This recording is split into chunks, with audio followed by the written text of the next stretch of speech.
Okay, is that more visible to people? Yeah.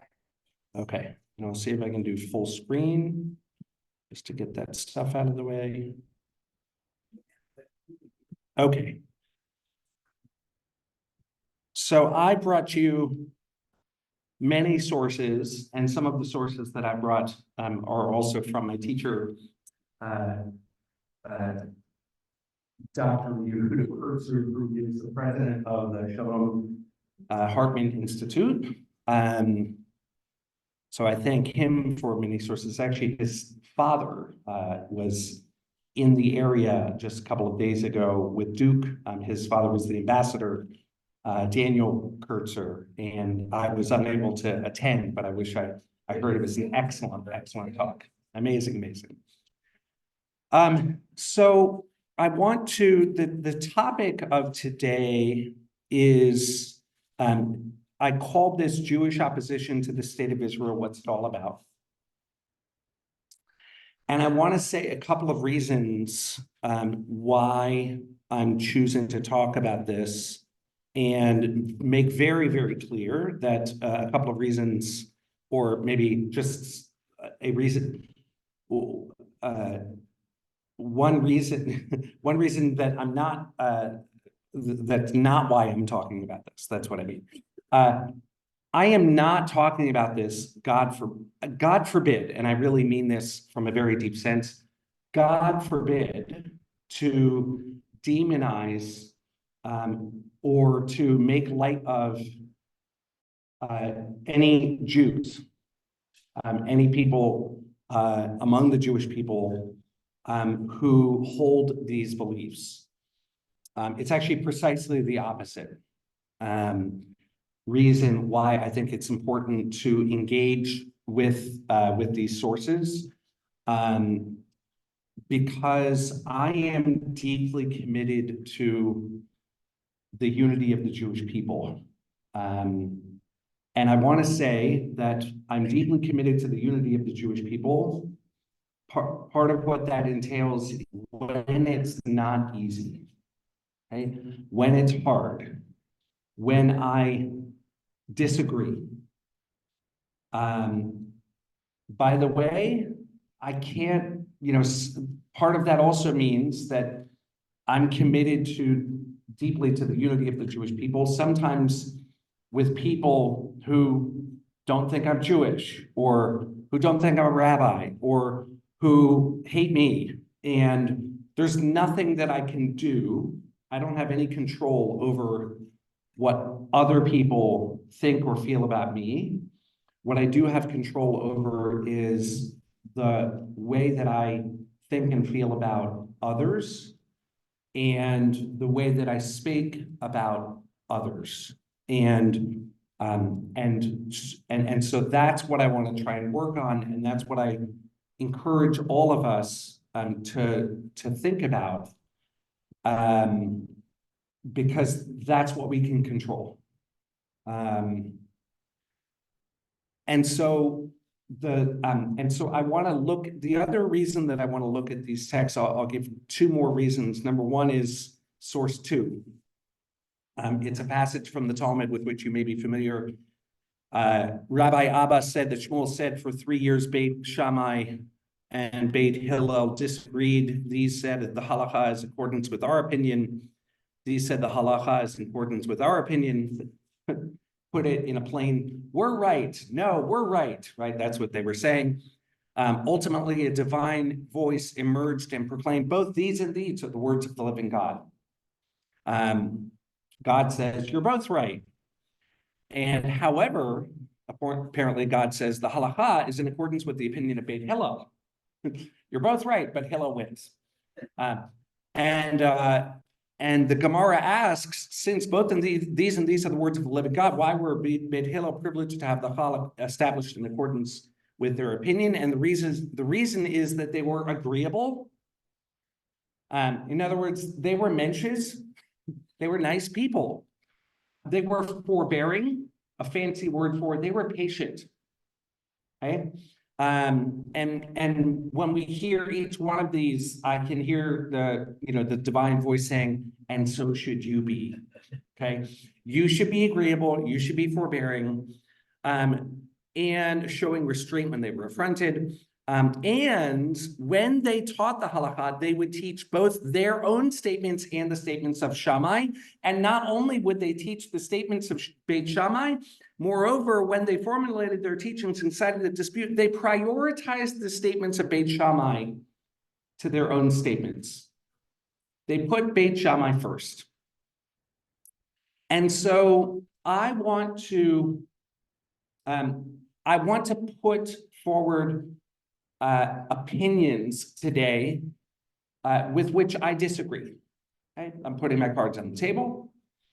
And I want to do so in the spirit of Jewish unity, and I want to do so in the spirit of this teaching. And the final reason that I want to do so is that, except for one of you, you are in an age range that is different from the younger folks in our community.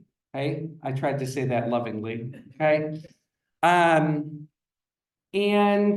it's not to say that only young people have these opinions. There are many people. There are others in the Jewish community who are of different ages who hold these opinions.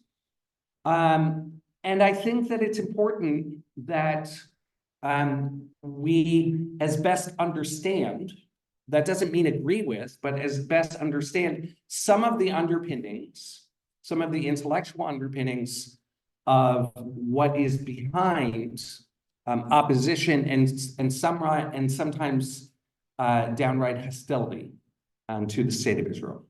Okay? Sounds like fun, right?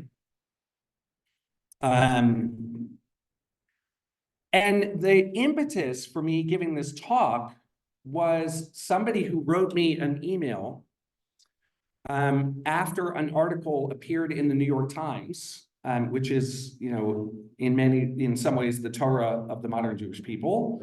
January 14th, an article is part of what it means to be, is Israel part of what it means to be Jewish? And the article highlighted a new book by Shaul Magid, with whom I've studied before. He's a professor at Dartmouth. He was at Indiana University. The book is called The Necessity of Exile. And let me just read you a couple of paragraphs, which you have at source one. And for most Jews, October 7th, in which Hamas killed or kidnapped nearly 1,500 Israelis, provoked solidarity and viscerally reminded them of Israel's raison d'etre. This is one reason most everyone in the American Jewish establishment, from the Republican Jewish Coalition to social justice-minded reform rabbis, has steadfastly stood with Israel in the months since. But some Jews have been repelled by Israel's military response, which has killed approximately 23,000, according to Gazan officials. I think the numbers now, a month later, are up to around 30,000.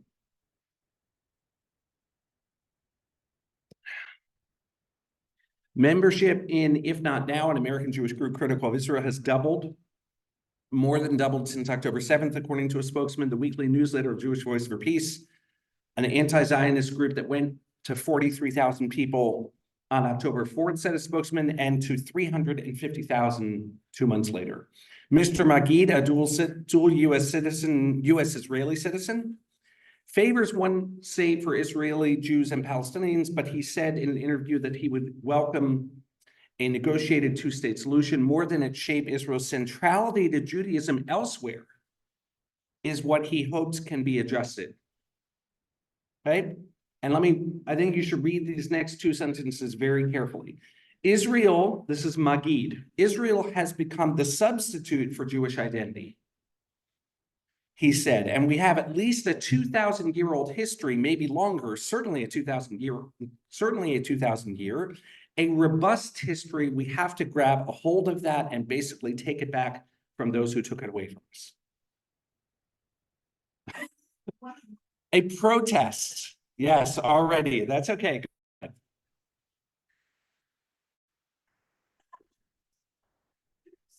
Right. Yeah. So I appreciate that, right? The questions, what happened during those 2,000 years, et cetera. So I want to trace some of this, okay? But somebody read this article and they said, hey, Rabbi, you should talk about that article. I do want to say there's a piece of me that, like, I love Torah and I love, Talmud and Chassidut and all these other things. But and a lot of my lunches and learn have been over the past few months about Israel and the current situation, and I think that's appropriate. But I also want to just note that, right, that even in our lunch and learns, right, over the last few months, our focus has been on Israel, and which is not to say without Talmud or without Torah or these other things, right? But I hope you can feel in that tension a certain jostling for what does it mean to be Jewish, okay? So by the way, next month we have a scholar in residence who is a wonderful teacher, will not be doing a PowerPoint presentation and sort of reading an academic presentation, a wonderful and lively teacher. Her name is Sigalit Or. She is an Israeli rabbi, and she's going to be coming to Bethel as part of the as part of a whole scholar in residence weekend. And on Friday, I'll give you the date at the end. I think it's March 17th or 10th. On Friday, she's going to be doing a lunch and learn. And in Israel, she specifically works. She does a lot of teaching with senior citizens and other age groups. So I'm looking forward to that. Okay, what do we have? So first of all, exile. Okay, the book that Shaul Magid wrote is called The Necessity of Exile. A reminder, how does exile begin? The destruction of the northern kingdom in 718, the destruction of the temple by the Babylonians in 586. And part of the way that you ran an empire back in those days is that you took people and uprooted them from their land and you put them somewhere else, sometimes because gods were understood to be local gods. And if you moved people away from their local gods, then you were removing them from the thing which protected them. But also it was just a good way of conquering a people, is to take them away from what they know and bring them into your space. And so Jews were ripped away from the land of Israel and brought to Babylon. And God said, according to Jeremiah, this is the text of the letter that the prophet Jeremiah sent from Jerusalem to the priests, the prophets, the rest of the elders of the exiled community, and to all of the people whom Nebuchadnezzar had exiled from Jerusalem to Babylon. By the way, where's Babylon? Iraq, Iran, okay, between the two rivers, the Tigris and the Euphrates. It was sent, blah, blah, blah, blah. Verse 4, thus said God of hosts, the God of Israel, to the whole community that I exiled from Jerusalem to Babylon. So according to the book of Jeremiah, right, exile, this is a typical Jewish move, okay? God, it may look like the Babylonians did this, okay, but the Babylonians didn't do this. They were just my tool. Says God, I exiled you because you were misbehaving, okay? The land is conditional. The land of Israel in the Bible is allergic to immorality and will vomit you out if you behave immorally on the land. It has an allergy to unjustly spilled blood. And so the covenant is, while it's eternal in the sense that God is always going to give us another try, it's conditional according in the Bible, because when we misbehave, God is going to exile us and the land is going to vomit us out. So God exiled us to Babylon and said, build houses and live in them, plant gardens and eat their fruit. You should, apparently this was talking to men, take wives, beget sons and daughters, and you should take wives for your sons and give your daughters to husbands, that they may bear sons. Hold on, somebody just sent me something on chat. March 8th, thank you, Krisha. March 8th is Rabbi Sigalit for the lunch and learn. Multiply there, do not decrease. okay? And seek the welfare of the city to which I have exiled you, and pray to God on its behalf. In its prosperity you shall prosper. For thus said the Lord of hosts, and it basically says, don't let anybody tell you otherwise. Okay? From this, seek the welfare of the city to which I've exiled you, comes, if you want to know why do we say the prayer for our country, in the services, we say the prayer for our country because it's it's as old as 586 BCE, that we were told you should pray for the goodness of the place where you live. Okay, but God is also saying, what's he saying? Settle in, get comfortable. You're going to be there a while. Okay, this is what I have in mind for you. And don't even, you should plan on increasing there, and you should work for the betterment of the place where you are. Okay. Couple of other just theological foundations to this. I'm now jumping forward a few from 580 from that time period of 586 BCE after the destruction of the first temple to the second temple. Okay. Remember, the Jewish people come back, time of Ezra, rebuild the temple, things are going along. Romans destroy the second temple in 70. We're exiled, okay, to lots of different places. It's not good. There's actually the Bar Kokhba rebellion, so the land of Israel is salt is poured on it, etc. And the rabbis are rebuilding Judaism because they're wondering, wait a minute, it does not look like we're going to have a temple anymore. And we can't offer these sacrifices. So does Judaism just go away? And the creativity of the rabbis is to say, no, it doesn't go away. And they start to imagine, what does this look like if we're not in the land and we don't have a temple? The Talmud says, and I put a little headline there for you that's not in the Talmud, but it is God is with us in exile. Rabbi Shimon Bar Yochai says, come and see how beloved the Jewish people are. I'm in source 4. How beloved the Jewish people are before the Holy One, as every place they were exiled, the divine presence went with them. And then they show it from some verses. Okay, we were exiled in Egypt, and God was with us there. We were exiled to Babylonia, and God was with us there.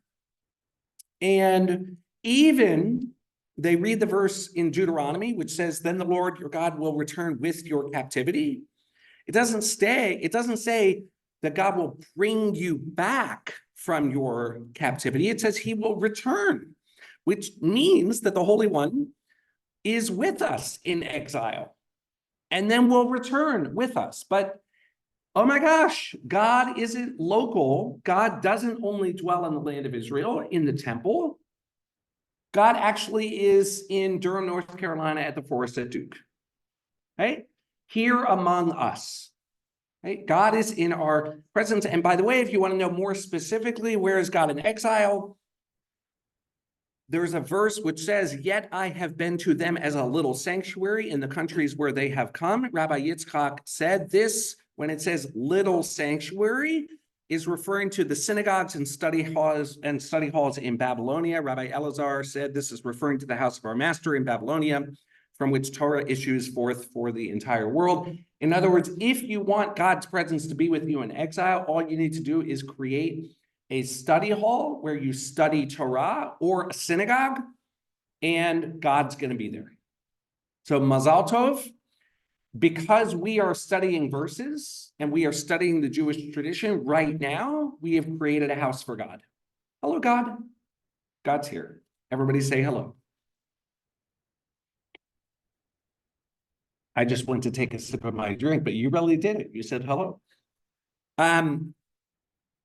And even further, there's a verse from Deuteronomy. You may be familiar with it, Hester Astir Panai, where God says, when I send you into exile, I'm going to hide my face from you. The rabbis in Chagiga say that verse, I will hide my face from them. Rav Bardella Bar Tavyum, how would you like that name? Hey, Bardella, come on over here. said that Rav said, anyone who is not subject to the hiding of the face, right? Now, the commentary here says whose prayers are answered, right? In other words, if you pray and God answers you, right, then you are not subject to the hiding of the face, is not from the Jewish people. As it says, right, that God will hide God's face from them as a result of their sins. Similarly, anyone who is not subject to, and they shall be devoured, is not from among them. In other words, as I put here in the little headline, to be Jewish, according to this, is to be in exile. To be Jewish is to have our prayers be unanswered. To be Jewish is to be persecuted, to be devoured. Okay? And Evelyn's going, well, that sounds familiar, right? It's very interesting. Doesn't necessarily say, and be really happy about it or be grateful for it, but it is a sign of Jewish identity, right? Jewish texts there are Jewish texts would say it is a sign of Jewish identity that to be in exile, that's how you know, right, that you are part of the Jewish people, right? Again, this is the time of the Talmud. It's not the only statement in the Jewish tradition, but I'm showing you that some of these statements are here. And there are even statements which say, okay, from the Talmud, that you're not allowed to go back to the land of Israel, right? Source 7, Rabbi Zera was avoiding being seen by his teacher, Rabbi Yehuda. I don't want my teacher to see me, okay? Why? As Rabbi Zera sought to ascend to Eretz Israel, he wanted to go make Aliyah, but his teacher disapproved. As Rabbi Yehuda said, anyone who ascends from Babylonia to Eretz Israel transgresses a positive mitzvah. As it is said, they shall be taken to Babylonia, and they shall remain there until the day that I recall them. So there's a verse in Jeremiah that the rabbis are reading as saying, you have to remain in exile until I bring you back. Based on that verse, Rabbi Yehuda held that since the Babylonian exile was imposed by divine decree, permission to leave Babylonia for Eretz Israel could be granted only by God. The Gemara asks, and how does Rabbi Zera interpret that verse? Now, the truth is, the Gemara answers that Rabbi Zera maintains that verse, because Rabbi Zera wanted to make exile. He says the they in that verse was not talking about the Jewish people, it was talking about the vessels of the temple. Because it continues, thus says the Lord of hosts, the God of Israel, concerning the vessels that remain in the house of the Lord. Okay, vessels. You're talking about the menorah and things like that. You can go back, Rabbi Zera says.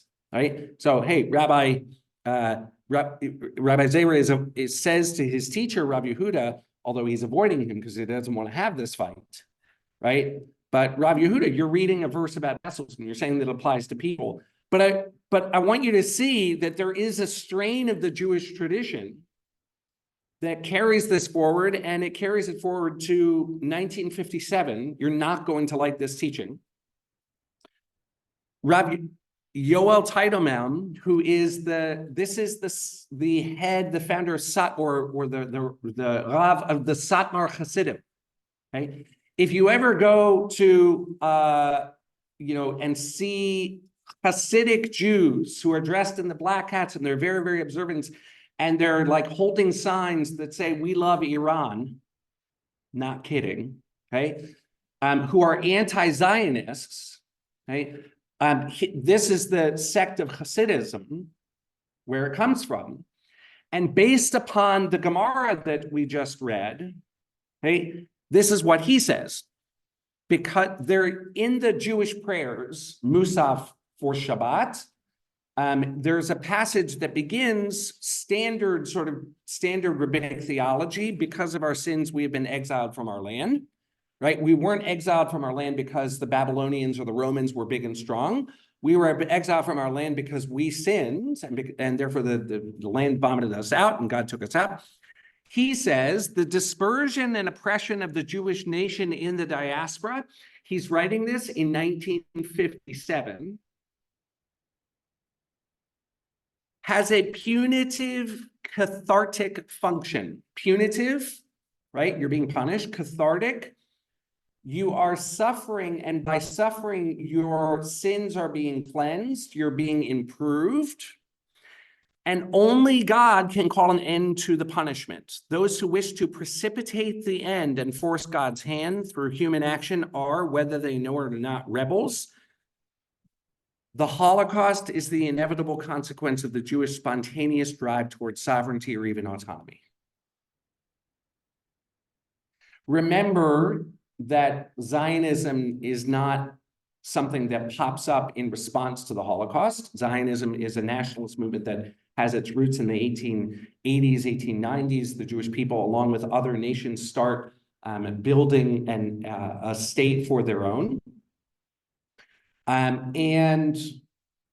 Rav Teitelman says that all that work that the Jews were doing before the Holocaust to try to build a state in the land of Israel, if you look at the Gemara and you look at the verse in Jeremiah, was against the will of God, and that's why the Holocaust happened, because we were punished for doing that.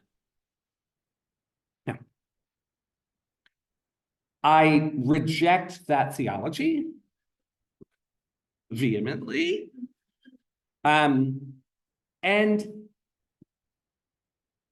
gonna I think it, for many reasons, I think it is incredibly disrespectful to the memories of everybody who died, and it also claims a knowledge about history that when I became a rabbi, what I said, I don't know, and my teacher and other people, when you believe in God, the very next thing is, and you, Daniel, are not. Right? You are not God. Rav Teitelman, okay. Did God like whisper in your ear and tell you that, this is why things happen in history? I understand that they're verses, but where's the humility? Right? And who gave you the right to read an understanding of Jewish history? Okay. With all that said, right, I want you to see that there are sources and things upon which it is based. And there are to this day continue to be some Jewish opposition to the state of Israel that is theological, that says that you are going against God's will, you are precipitating the end by building a state of your own, and that's not, it is an act of human arrogance to abrogate God's role rather than doing it yourself. And what I want, rather than letting God do it. And what I want to point to, just one more thing, is one of the things that sometimes we lose sight of is the truly revolutionary nature of Zionism. Right? Zionism and Judaism are both in partnership and tension. Okay? Zionism was many, many things. It was political, but it was also cultural. It was physical. There was a desire to remake the human being, to remake right? Because of Zionism, I'm a rabbi, right? And I say that without much exaggeration. My connection to Judaism was through the Maccabean Games.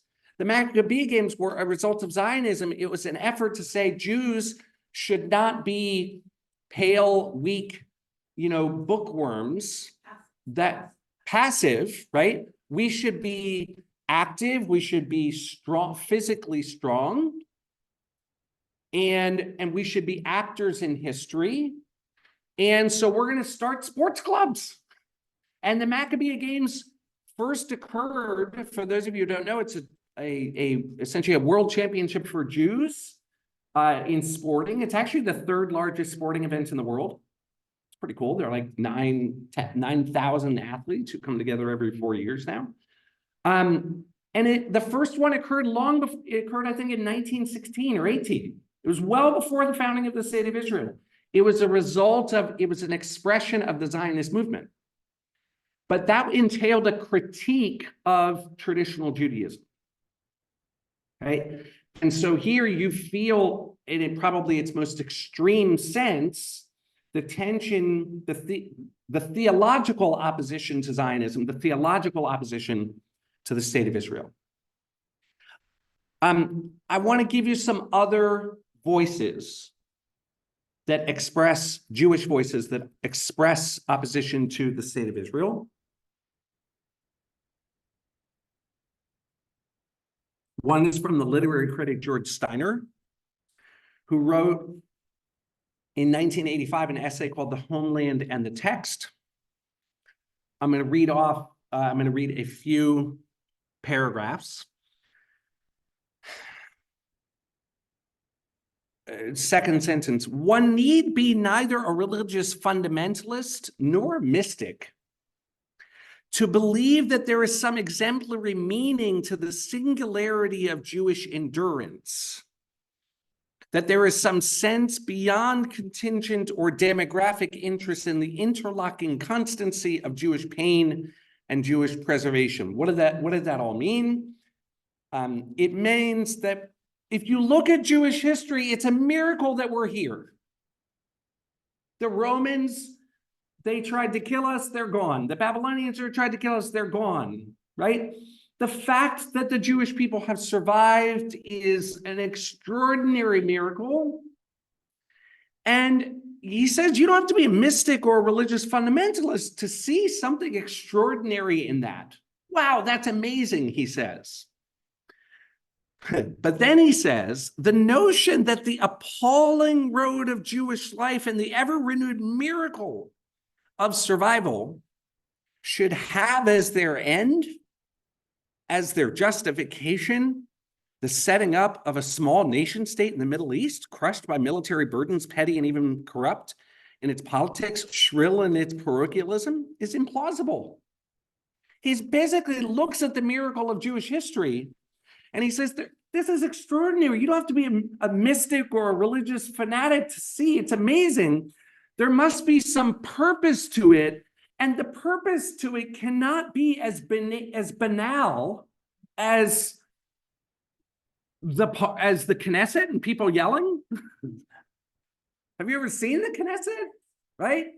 It can't be as banal as armies dropping bombs, right? We're talking about something much bigger than that, he writes. Okay, Donna, I'm going to put a pause there. I forgot. You're good? Okay. All right. Come back to it if you want. He said, I cannot shake off the conviction that the torment and the mystery of resilience in Judaism exemplify and act an arduous truth that human beings must learn to be each other's guests on this small planet, even as they learn to be guests of being itself and of the natural world. In other words, the true teaching of meaning of Jewish suffering and history is that we have to be nice to each other, right? That human beings have to learn how to respect and love one another. We have to be guests of the natural world, guests of each other. This is a truth humbly immediate to our breath, to our skin, to the passing shadow that we cast on the ground. Okay. And if man will have to learn it, or we will be made extinct in the suicidal waste of violence, made extinct in suicidal waste and violence. If we don't learn this, we're going to be in big trouble. Okay. The state of Israel is an endeavor wholly in many aspects, admirable perhaps in it historically and inescapable, to normalize the condition, the meaning of Judaism. It would make the Jew level with the common denominator of modern belonging. It is at the same time an attempt to eradicate the deeper truth of unhousedness, of an at-homeness in the word, which are the legacy of the prophets and of the keepers of the text. In other words, the state of Israel, he argues, is a diminishing of the greatness of the Jewish tradition. what it means to be a Jew is not only to be persecuted, right? Although he would say that that's some of it.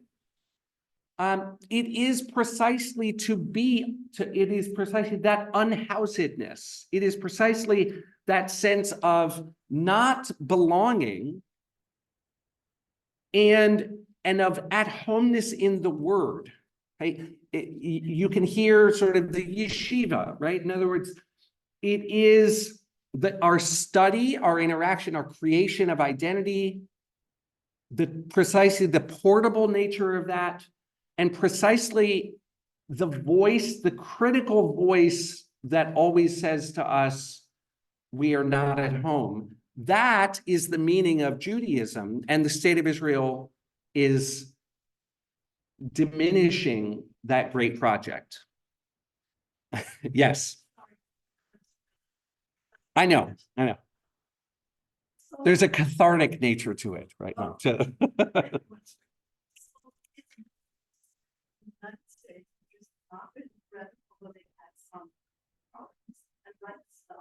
You talk to my Israeli relatives, they would not agree.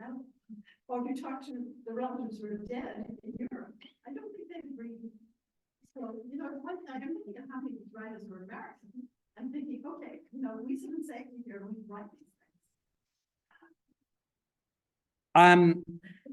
So what I hear you saying is, hey, there's an unhousedness in Israel, right? You don't have to go to diaspora to feel unhoused, right? Some people also argue that there's a way in which, and let me actually walk down this path for a second, and then we're going to come back. I would argue that the chief rabbinate of Israel is not Zionist. Okay, the chief rabbinate of Israel has taken a diaspora mentality and brought it to Israel and failed to respond, right? Failed to respond to the needs of the state. Okay, so just as an example, when 1 million Russian Jews immigrated and they couldn't find papers and whatever, to prove Jewishness, right? The chief rabbinate of Israel, if it was a Zionist rabbinate, right, would have said, if you are willing to live in the state of Israel with all of these other Jews, to expose yourself, you're throwing your lot in with the Jewish people to live under the Iranian nuclear umbrella and to fight in the Israeli army, you are Jewish. And we're going to take care of that. And we're going to make it easy. But because they are actually a Zionist, they are not Zionists, right? They take a diaspora mentality. They don't do that, right? Let me go on a little bit. But I take the credit. Right? We're in, and this is a fascinating paragraph. In Jerusalem today, the visitor is taken to the shrine of the scrolls, or as it is also known, the house of the sacred books. This is where it's the building that's a little kippah. In this exquisite buildings are kept some of the Dead Sea Scrolls and priceless biblical papyri. It is a place of poignant, if somewhat sepulchral radiance. One's guide explains the hidden hydraulic mechanism whereby the entire edifice can, in the event of a shelling or bombardment, be made to sink safely below the ground. I think the Declaration of Independence does this too, right? Such precautions are indispensable. Now, but here's where he takes this, because nation states live by the sword. But such precautions are also a metaphysical and ethical barbarism. Words cannot be broken by artillery, nor thought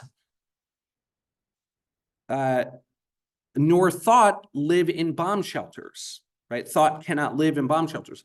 Locked, and this is a fascinating sentence, locked materially in a material homeland, the text may in fact lose its life force and its truth. Values may be betrayed. But when the text is the homeland, even when it is rooted only in the exact remembrance and seeking of a handful of wanderers, nomads of the word, it cannot be extinguished. Time is truth's passport and its native ground. What better lodging for the Jew?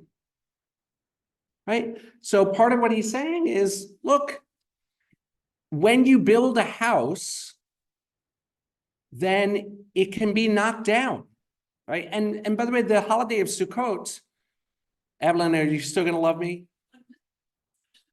Okay, all right, just walk around, do what you need. Okay, do what you need. The holiday of Sukkot expresses this idea. Okay, we have a holiday of Sukkot to remind us that our houses are impermanent and that our only true shelter comes from God. And his argument is that the whole notion of a nation state that Zionism has built is actually a distortion of the Jewish religion. Okay, it's a distortion of Judaism. Evelyn, to your point, okay, which is, so now we've talked about the theological opposition. This, I don't know, how would you characterize this in one or two words, right? What is Steiner's argument, right? There's a way in which it's almost instrumental, right? In other words, like if you throw everything in with the state of Israel, you're actually not safe. And so, but it's a different argument, okay? It's not theological in nature. It seems to be more your sense of Jewish history, your sense of Jewish destiny or something. Sheila? Theological. It's basically Judaism transcends a state that's reductionist, that it's much bigger. It's about ideas, it's about our theological, I wouldn't say regular, but our theological Torah and Talmud and all of that goes along with it. Yeah. And that you can't just reduce it to just a state. But I think in a way, by saying that, that's exactly what we're doing, because you can't, I think it's very difficult for most of us to say, I mean, even in our prayers, are you going to take out all of the references to Zion, to Jerusalem, that it is still a part of the theological argument. So it's not just a state, it's more than that.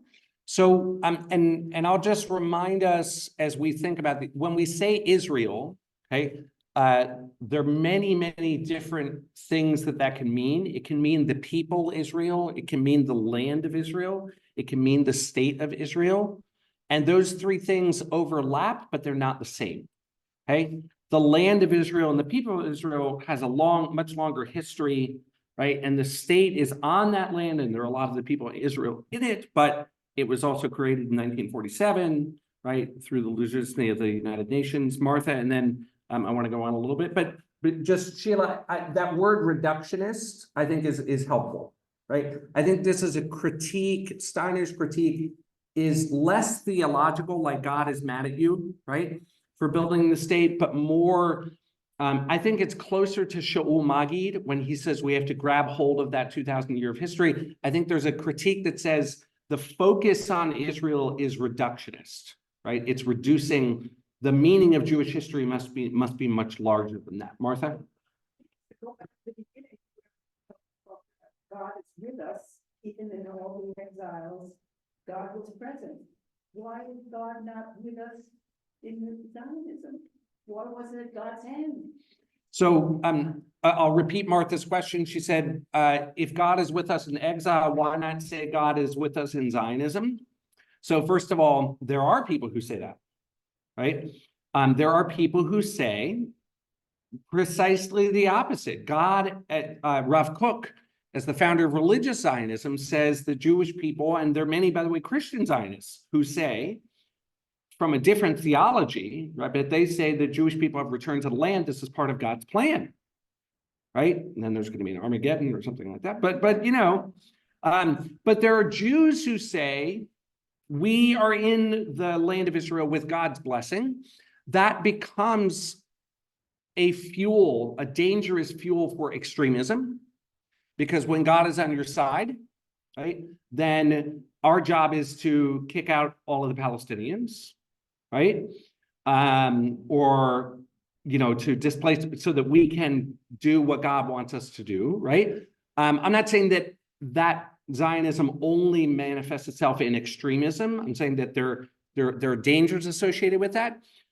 My teacher, Rabbi David Hartman, his theology is that that the Zionism is a challenge to Jewish responsibility, that Judaism is bigger in Israel than it is in the diaspora, in the sense that Jews are now responsible for questions about, for example, how do you live with strangers? How do you live with Palestinians?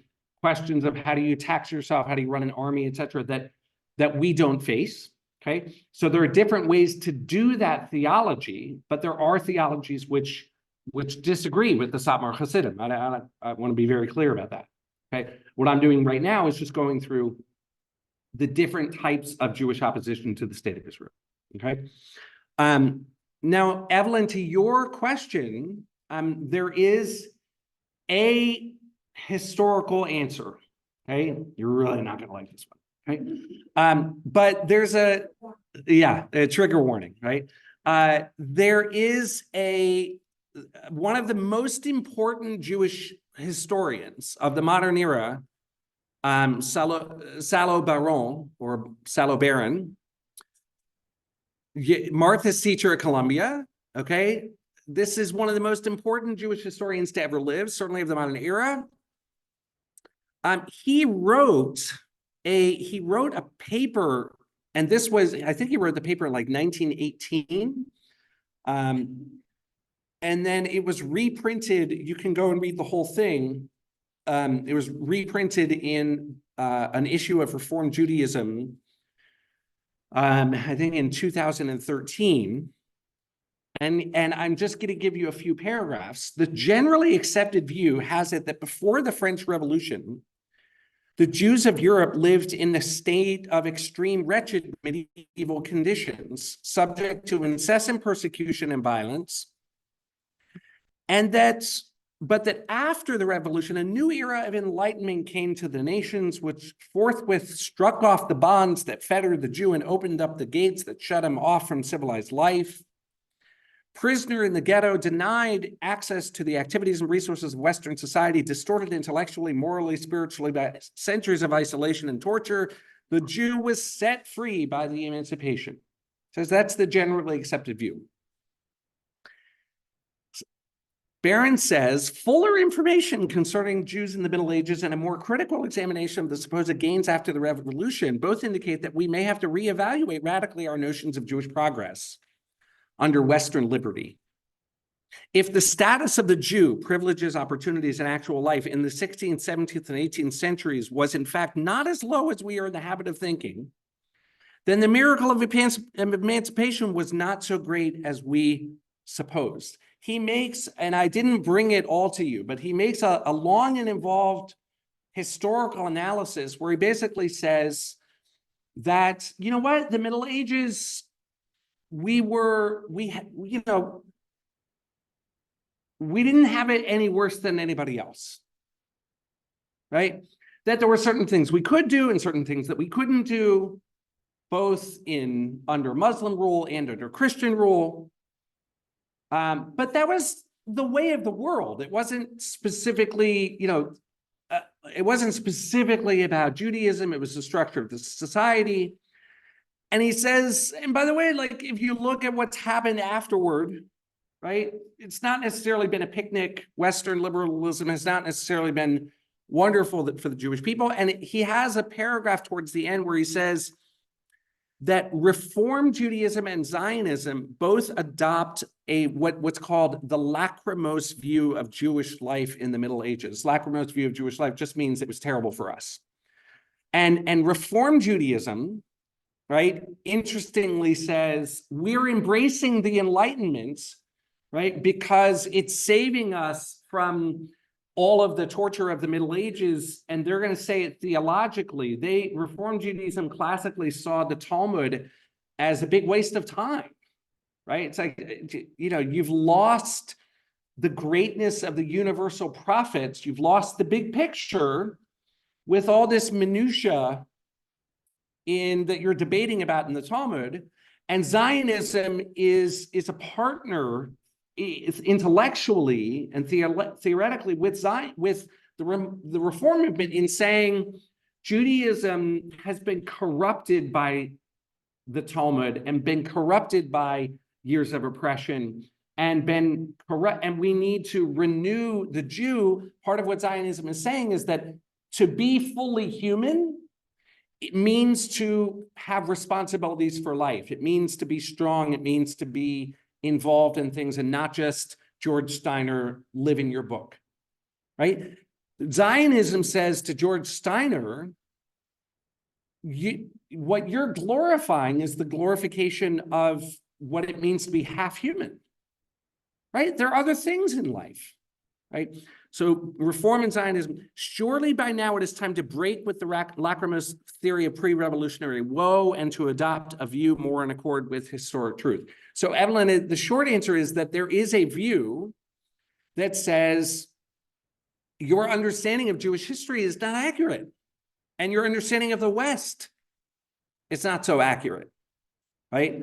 That Zionism isn't all that it meant to be, that Western liberalism is all that it meant to be. Yeah. Was not all good. So, you know, it's not basically comes down. Yep. Okay. Again, truly my hope, I will tell you, I did have somebody who wrote to me, not going to tell you this person's name and whatever, but I had somebody who wrote to me, said, I'm not coming to your talk. I guess he read about the talk and basically said, like, you know, you don't have a right to do this, right? Because you don't understand it. And I just want to make very clear, it's exactly the opposite. My purpose here is to help us build deeper understandings for one another, and so that we don't so quickly say you're out, right? Because my deepest commitments are to Jewish peoplehood, and to holding together our fractious community, which is not always easy. One of my professors at Talmud at American Jewish University, Dr. and Rabbi now Aryeh Cohen, wrote in 2012, the moment that brought home the evil of the occupation was when I experienced its banality. Some short while after the outbreak of the First Intifada in 1987, my unit was sent to the reserve duty in the Palestinian territories between the Etzion block and Bethlehem. Manning a roadblock, my job was to check the ID cards of Palestinian travelers who were going to Bethlehem. The line of cars was always long and slow, and the delays were always caused by the quotidian elements of the life of a reserve soldier. Someone did not show up on time for a shift. The commander could not be reached on the wireless. Where was lunch? Without any necessary intention of evil, and there was also that, undue suffering and hardship was caused to an innocent population. People could not get to the hospital. People could not get to their jobs, their fields, their families. I was the symbol of this regime of oppression to people whom I had never met, and they were right. I've been back in the US for almost 25 years now and have returned to Israel infrequently. On one of my trips, as my cab driver was pulling out of the Jerusalem Plaza where I was staying, I noticed the banner on the World Zionist Organization building, which was across the street. It read, "Zionism will win." This statement flummoxed me. To my understanding, the goal of the Zionist enterprise was to establish a homeland for the Jewish people in the land of Israel. This goal was accomplished. In 1948, what did win mean now? How much more winning was there? So if pushed to peg myself on the spectrum of to anti-Zionist, as I understand we're supposed to do, I would classify myself as a post-Zionist. The Zionist movement succeeded in creating a homeland for the Jewish people in the land of Israel more than 60 years ago. Its current challenge is to become a truly liberal democratic country of all its citizens and work toward peace with a homeland for the Palestinian people in Palestine. So this is the term post-Zionism, right? Opposition to the state of Israel, not the existence of the state of Israel. I think he takes that as a foregone conclusion. But to say, he lives in Los Angeles now. His focus is teaching Talmud, teaching Torah, a lot in terms of America and progressive politics. And a post-Zionist in the sense of, I live in America and the state of Israel is involved in a whole bunch of issues that I wish it well, right? In terms of extricating it from occupying the Palestinian people and surviving. So, if they say that the opposite of love is not hate, it's indifference, right? I will tell you personally, I ran Camp Ramah. Arya's children went to Camp Ramah, and one of them grew up and is now in the Israeli army and studying in yeshiva. So it's personal, right? In other words, he can't divorce himself from that reality, even though as a parent or even though as a person, and maybe as a Jew, he sort of said, like, I don't, right? And this is where my argument, which you have heard, that some of you have heard, is that there is the reason that I teach about this as a rabbi is that Israel inevitably, whether you like it or not, has a very deep effect on the Jewish people in modern, on the Jewish people now. Okay. But this is another stance. Okay. You've heard of Beinart. Okay. He wrote 3 days ago, and this may not be in your sheet. Okay. I printed these out and then I put in some more sources. Is Beinart in your sheet? He is. Okay. There's a couple other sources in there that aren't. Are we still good? Still interesting? Everybody awake? Okay. All right. Let me just have a little bit more. This is very modern. This is sort of, Cohen was 2011, but writing about, his experiences as an Israeli soldier in the late 80s. This is like a few days ago. Walk around, Evelyn, walk around. I feel totally powerless, in many ways. But then I found myself, somebody had reached out to him about essentially the Israeli government's plan to go into Rafah. Everybody know what I'm talking about? You know what Rafah is? Right. But then I found myself so kind of just in frustration.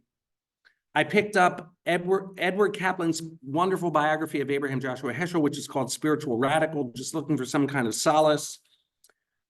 And I want to be clear, I don't know what Abraham Joshua Heschel would be doing if he were alive. He died in 1972. He was a lover and supporter of the state of Israel, although his daughter Susanna Heschel has said that near the end of his life, he did start to speak out on behalf of Palestinians and with very strong criticism of what Israel was doing with him, I think with them.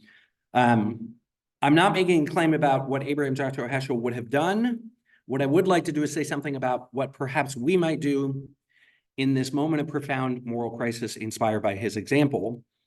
And in reading the relevant chapters of Kaplan's book, one line particularly struck me. And it's from an essay that Heschel wrote in 1966 called The Moral Outrage of Vietnam. And he writes, it's weird to wake up one morning and find that we have been placed in an insane asylum.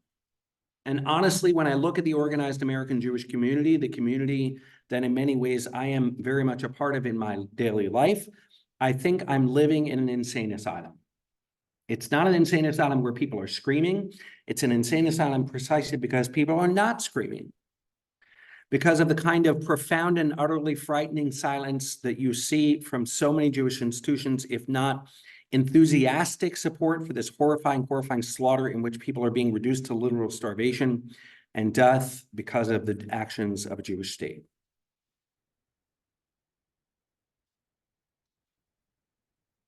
So Beinart's critique is that in this moment, Israel is engaging in such terrible actions that the only moral response to it is to scream and to protest. And, you know, and he is drawing from, Heschel, and that is, you know, it is something that people in the Jewish community feel very deeply. I'll read you an email that I got. Did this one make it in the sheet? Okay, so this one's new.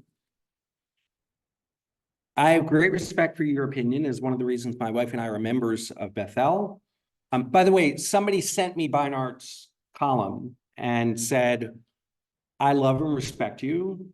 And I'm not telling you whatever, but like this resonated very deeply with me. And I want to share that with you. I have great respect for your opinion. It is one of the reasons my wife and I are members of Bethel. I wish you would speak on the following quote from a New York Times article in an email or a Zoom lecture. By the way, I wrote to the congregant and told him I will be speaking to this, right? I'll give you, it's not Alan Rundo or Krisha, okay? But maybe they will watch the, maybe they're here, maybe they will watch the recording later. It would take courage, as I'm guessing the congregation is quite divided on this topic, you think? Okay. Gaza is also different from Syria and Ukraine, of course, in that Israel did not start this war. Instead, Israel was brutally attacked by Hamas in a rage of murder, torture, and rape.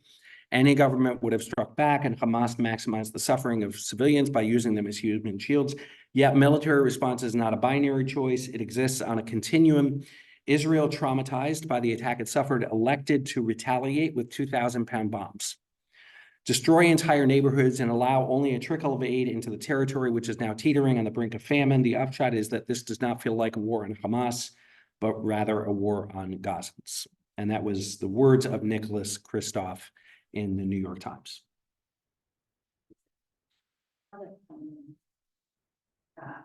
So Martha asked, where does Amalek come in? Amalek, for those who don't know the reference, there is a passage of the Torah. Amalek is the tribe that attacks the Jewish people, specifically the elderly and the young, the stragglers in the back on the way out of Egypt. It's seen as the example of evil. And then later in the Torah, there is a commandment to remember to wipe out the memory of Amalek. So the history of Jewish interpretation on that is that Amalek is, as a practical matter, no longer relevant. Maimonides says that Amalek, along with the other Canaanite tribes who the Bible demands to be genocidally wiped out, and I'm using it anachronistically, but it is an accurate description of what the Bible actually requires.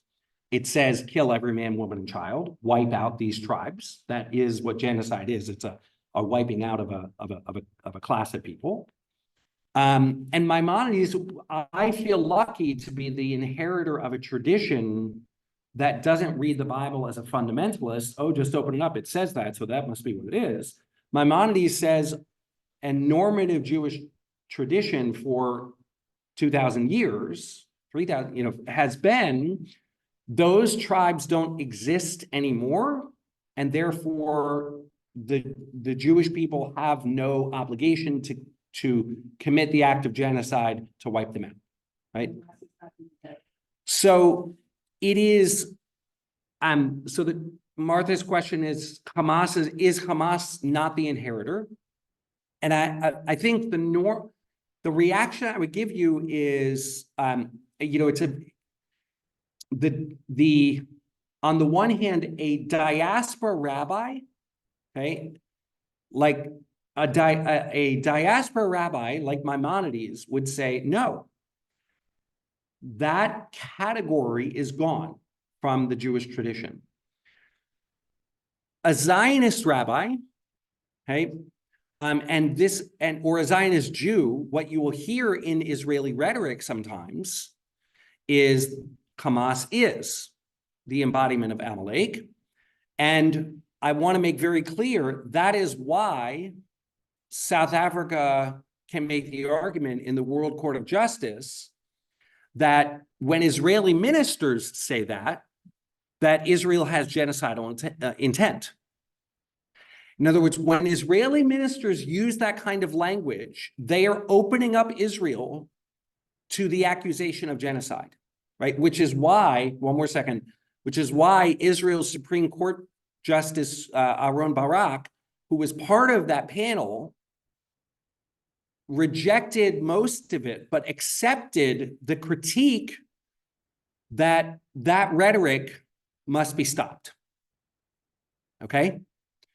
And so here's what I'm talking about. The dangers of religious Zionism, of putting on the lenses of the Jewish tradition, are the same as the dangers of that we all found so anathema of the Satmar Rebbe, right? It's to say, I know what history means, right? And history means that Hamas is Amalek, right? Richard. I sort of the Amalek method as sort of, obviously, we did not destroy Amalek or its descendants because there was Haman, there were the Romans, there were the Nazis.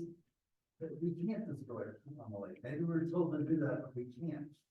And so we need to do something to control them and do as much as we can to stop them from hurting us. But that's a message that doesn't work.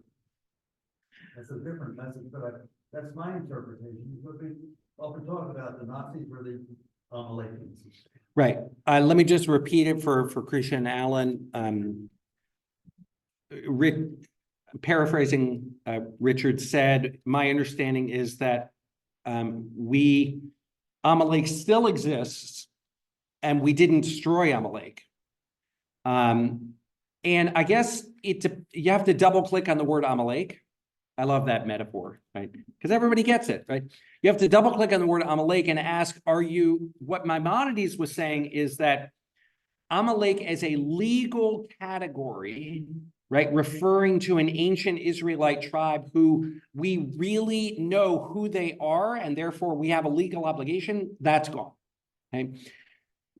Richard, what you're saying, I think, is that Amalek, and other rabbis have said this, in addition to Rabbi Richard Greyber, right, have said that Amalek is an embodiment of the spiritual forces of evil in the world that manifest itself in evil, and we as Jews have an obligation to fight against that. And I think what I want to say is there's a part of that that very much speaks to me. Okay. In other words, if you ask me, I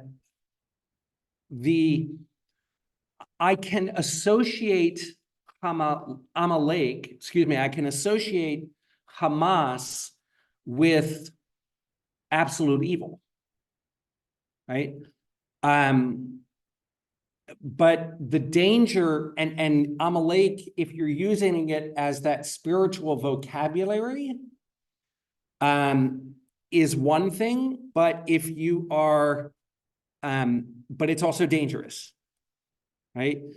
Because it's part of what I'm going to say it this way, okay? Amalek is a demon in Judaism, okay? And a demon means that there's nothing off limits in fighting against evil because it's evil. And Natan Sharansky right, describes the 3 Ds of anti-Semitism, and one of them is demonization. And what you witnessed after October 7th, when October 8th, SJP said in its advertisements and whatever, we are morally obligated to be in solidarity with the actions of October 7th because no oppressor ever overthrew its, no oppressed people ever overthrew its colonizers without violence. What they were saying is Israel is a demon and there's nothing off limits. And that we are actually morally obligated to be in solidarity with the brutal, violent, horrific rape of women, kidnapping of children and people with special needs and grandparents, and burning people to death and gassing them out of their houses, etc. That there's nothing off limits. And the danger of seeing Hamas through those theological terms is that we become what we're fighting. Okay? And that's the deep, when I read Nicholas Kristof and he says, it doesn't feel like a war on Hamas, it feels like a war on Gazans. And when I read Peter Beinhard saying, why aren't people screaming? What I hear in that voice, and I'm going to say something, I'm going to go a step further, and I may end up writing about this with the community. I want to say that I'm actually, and Evelyn, you may want to plug your ears at this moment. Hey, okay. That I want to say this in a very deep way. I'm grateful for those voices. Hey, I'm grateful. They're really hard to hear. Okay. And those voices, you know, I would say need to be careful because they can become fuel for demonizing Jews and become fuel for demonizing Israel. And I'm grateful for them because they're Jewish voices, right? What? Well, not Christoph, but and when you read, I'm going to throw in the last source, okay? I have many challenges, okay? I want to read the self-understanding of Jewish Voice for Peace, okay? Which has been part of organizing against Israel and demanding an Israeli ceasefire, but a one-sided, which would mean Israeli surrender. Okay, I have to say all those things. I'm sorry. Okay. But Jewish Voice for Peace writes on their website, we organize our people and we resist Zionism because we love Jews, Jewishness, and Judaism. Our struggle against Zionism is not only an act of solidarity with Palestinians, but a concrete commitment to creating Jewish futures we all deserve. We are fighting for a thriving Judaism and Jewish communities, for a multiplicity of Jewish cultures, and for the future of the Jewish people. Zionism is a false and failed solution to our safety, right? So when I hear that, I'm thinking of Steiner, who says, you think that you can keep holiness safe by putting it underground. It's a false solution. Okay? Let's grieve together. Let's name our fears. Let's choose another path. Let's win real safety and create new kinships along the way. Kinships that will help us weather the storms ahead and will outlive supremacy in all of its forms. And then there's like a lot of other things. Okay. Just one more thing. I'm grateful for those voices, even though I disagree with them, because, and I'll just finish my thought here and then take questions. I want to say at this very moment right now, Israel is again faced with a horrific, horrific challenge. Right? Rafah is all, 1.2 million Palestinians have fled there. And they just rescued hostages from there. Right? It's where the hostages are. And Hamas's whole strategy has been to hide behind civilians. And if you leave Hamas standing, I want people to understand, I'm going to say this last point. I want people to understand something. And this is a point I heard from Yossi Klein Halevi. The future of the state of Israel depends upon a covenant between the state of Israel and its citizens. Israel is many things. It's not only a refuge. There's a whole Jewish story about the Jews living in our land, etc. But at its core, it's supposed to be a refuge. It's supposed to be, put the documents underground and you can be safe here, right? And if the war ends and there's a part of Israel along the border of the Gaza Strip, and don't forget, right, 100,000 Jews in the north with Hezbollah against all United Nations sanctions, right? And Jews can't live there. That very fundamental premise of the state of Israel will be broken. And it may not be 5 years, and it may not be 10 years, and it may not be 20 years. But in 30 or 40 or 50 years, Jews are going to leave because its government couldn't keep them safe within the internationally recognized boundaries. Hey, this is not about occupation in those places. Okay? There are places it's about occupation.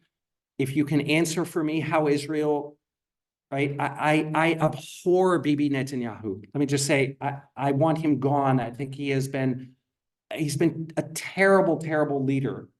And when he gets on TV and he says a Palestinian state cannot have a military, he is not wrong. Okay? There can never be a Palestinian state with a military. It is suicide. It is absolute suicide. And until the Palestinians accept that, the occupation will continue. Because Jews will not commit suicide, right? But I want people to understand the challenge that Israel faces right now, okay, is not just about, well, we can put our arms down and maybe they'll release the hostages and everybody will come home and then we'll continue living. Because unless you would take your family and live where Keith Siegel lived, and I can show you the picture, and it's on this side of the fence of Gaza, unless you would go back there and live there and feel safe, then something at the very core of the existence of the state of Israel will be broken. Okay, Sheila. I have found myself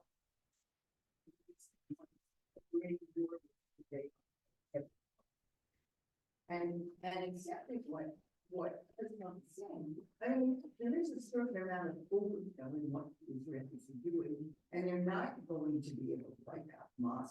And Ambassador Kurtz talked about this the other day. He talked about when we continue to attack the people, you just create more violence, because even if you wiped out Hamas tomorrow, you got rid of all of them, the next group would just rise up. All of these dozens who are being attacked are being radicalized.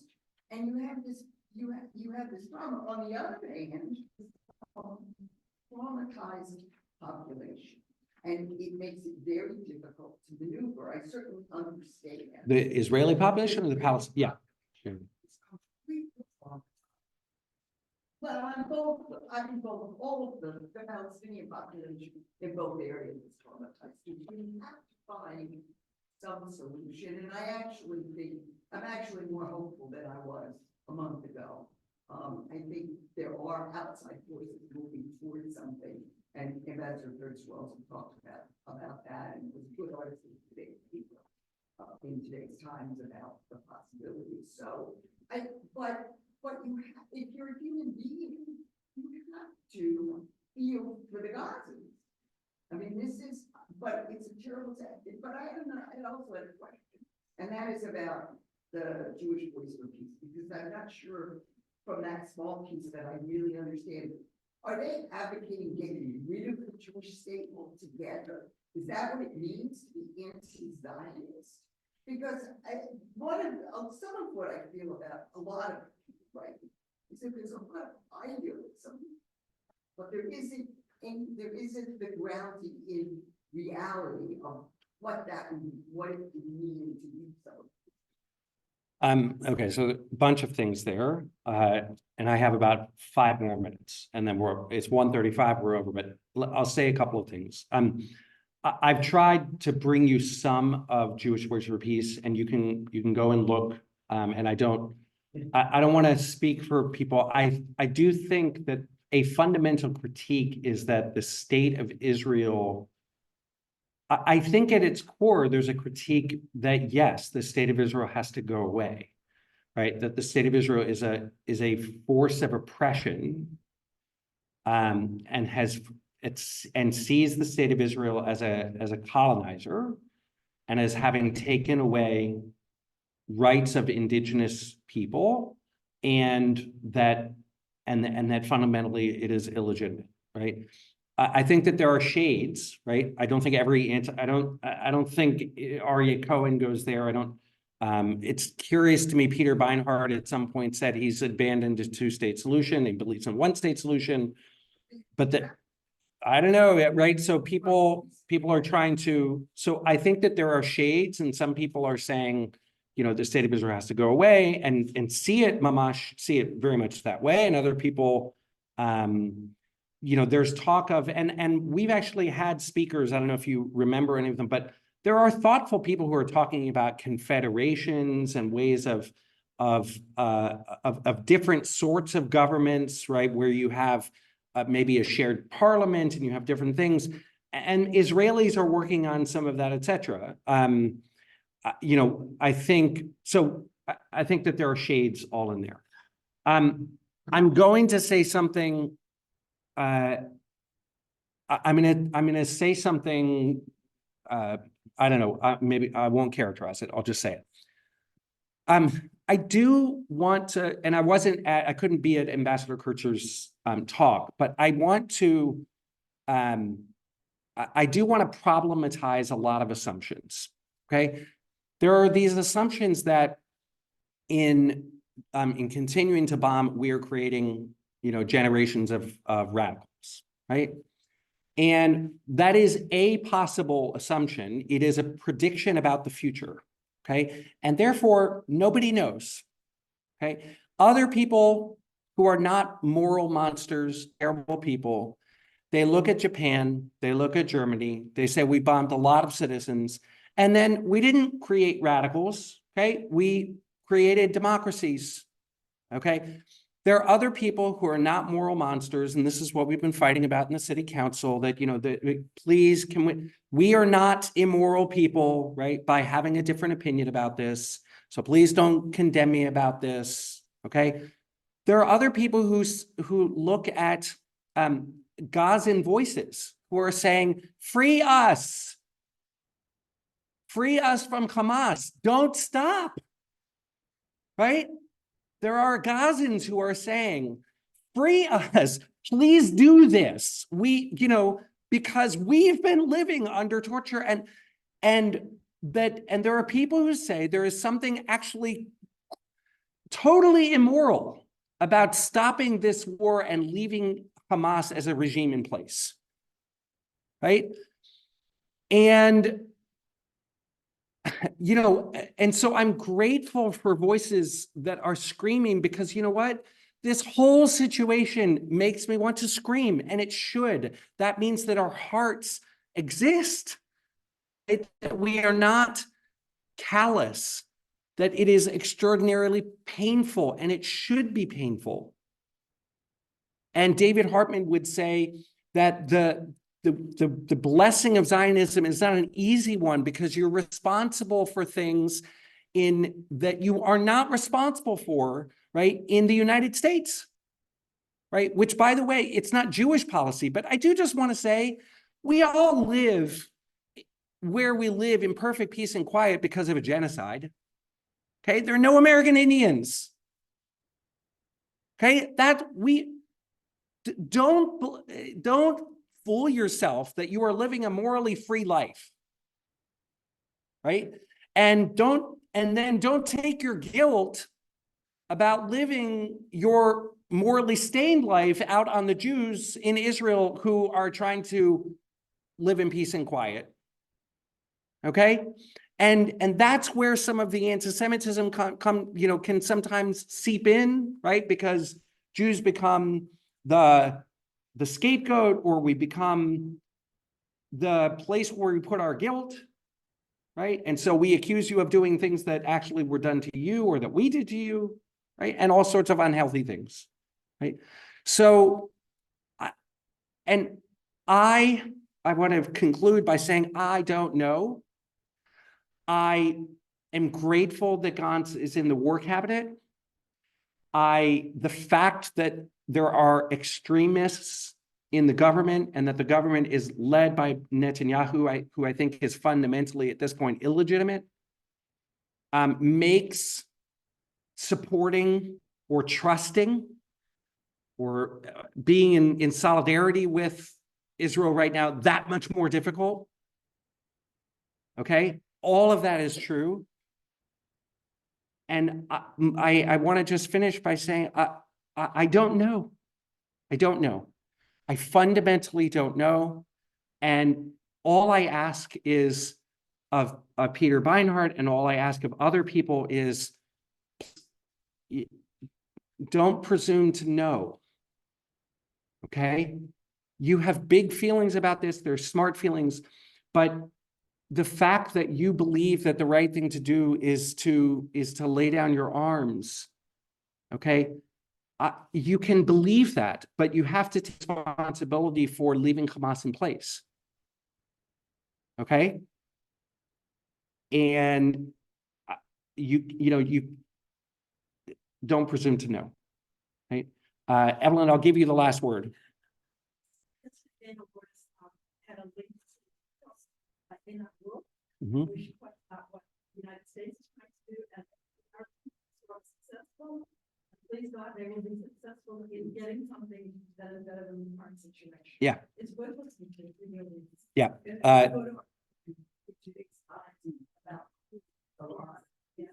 Okay, good. So article for those listening online, article in today's Times that was good, and also a Not Wolf thing with Danny Gordis talking about ways that Saudi and other countries are being involved. Thank you, everybody. Again, thank you, Krisha, for finding this. I do encourage you, again, I'm just going to say bluntly that I think our last guest speakers, this will be a little bit different, more interactive, a better presenter and teacher, Rabbi Sigalit, or March 8th it's a Friday. All right, have a good one. Bye, Krisha, sending you love, sending you lots of love.